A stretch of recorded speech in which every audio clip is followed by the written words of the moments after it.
Today is Wednesday, November 11th. It's Veterans Day. Cornell School Superintendent Jeremy Pilati says the state athletic office has announced there will be low and moderate risk winter sports. On the subject of sports, a longtime WLEA sports announcer, Jerry Adam, has passed away. Jerry will be remembered for being a longtime sports fan and an announcer here at WLEA. Okay, brings up 3rd and 8. There's a pass. The Rabbit is back. He looks, goes to the far side. He goes deep down through Donlin. Donlin's got him on the far side. He's down to about the 30. He's inside the 35. I'd say they would have spotted about the 33-yard line over there. That's Jerry Adam, who's died at the age of 79.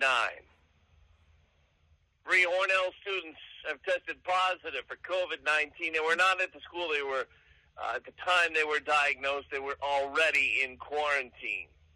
The Steuben County Public Health Department reports that an 83-year-old COVID-positive Canisteo man has passed away, and there are 20 more cases, most of them on the other side of Steuben County, though there is one local case, they say, in Hornell, in addition to the 3 students who have tested positive.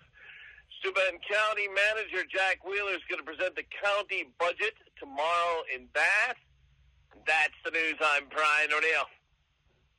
This look at the forecast is brought to you by Countryside Propane. Choose Countryside to warm your home this heating season. Ask about our new customer $1.39.9 first fill and fixed price programs.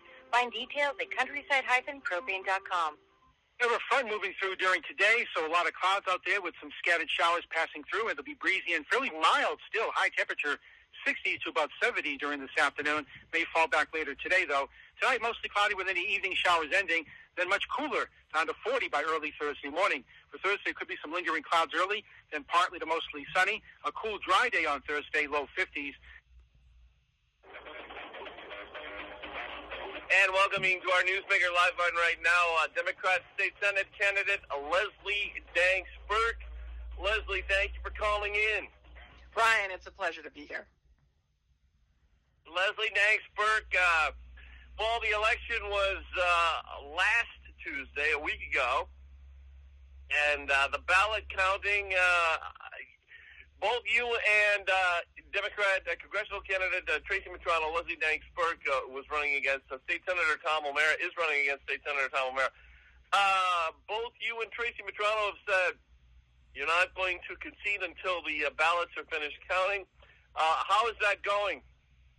You know, I'm going to answer that with a story from the Board of Elections in Schuyler County, which I had the honor to join earlier this week as they were opening ballots. And the ballots that they're opening, these are ballots from our overseas military personnel. These are ballots from people who, haven't been able to get out of their houses to go vote in person. They voted by absentee for some reason. There was one particular ballot that I saw come through that just restored my faith, if it was ever lacking, in America and in our right to vote. This particular military member had received his absentee ballot overseas.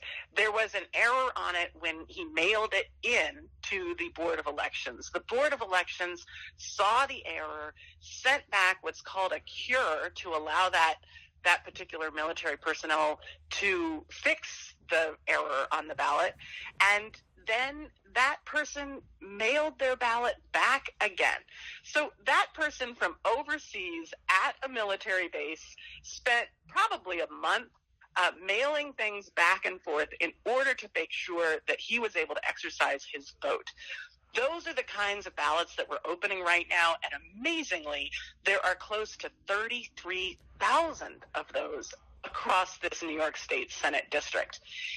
Being up and close and personal with watching every single member of our community step up together to chart our course forward is just awe-inspiring, Brian. It really gives me faith in our democratic republic and in what we all choose to do together. Do you know what the vote count is right now as far as the difference goes between you and Senator Tom O'Mara? Yes. In as of last Tuesday night, I was trailing Senator O'Mara pretty substantially by about 23,000 votes. And like I said, there's 33,000 of them out there. And we know, because it's public information and you can get this information on who requested absentee ballots, we know that the overwhelming majority of those 33,000 went to people in my political party. And so we know that there's going to be huge gains that happen during this absentee ballot counting process. So you feel like you have a chance here, Leslie? Definitely have a chance. I'm actually very confident that the last 2-3 days I have been joining in with the boards of elections as a watcher. I, as a candidate, can sit there and participate in the ballot counting process by watching these votes get counted. And I got to tell you, watching the vast majority of those come in, for me, truly feels humbling and exciting. Talking to Democrat State Senate candidate Leslie Danks Burke. Leslie, your thoughts on this whole second wave of COVID-19? It worries me, Brian. I was just listening to your news report there before we got on the air together, saying that Texas has the highest number of COVID cases in the country. Now, Texas is the second largest state in the country, and so it kind of makes sense with more people than just about anybody else. They also would have more COVID cases than just about anybody else. But it's a real canary in the coal mine to the rest of us that this particular virus is not under control by any stretch. I really compliment the incoming President Joe Biden for his firm and strong leadership immediately. The night that he accepted the news that he is the president-elect, he immediately pointed to the task force that he's going to be setting up, a bipartisan task force with Republicans at leadership roles to combat this virus that we all see is not under control by any stretch. We're speaking with Democrat State Senate candidate Leslie Danks Burke. Leslie, were there any other subjects you wanted to bring up? I feel like the entire country, and especially here in New York State in the Southern Tier, we're getting a civics lesson all together. And I really encourage anyone who's at all interested in this to take a moment and thank your boards of elections, thank the folks who are working so hard to count all these ballots, and really take a minute to experience this awe-inspiring moment of all of us coming together to chart our path forward together. It truly is a moment for me of overwhelming patriotism and humility to stand in the face of all of these Americans together to come out and exercise our civic responsibility. It's extraordinary. Leslie Danks Burke, thank you so much for phoning in live this morning. Thank you very much. Take good care, Brian. We now return to Gordon D.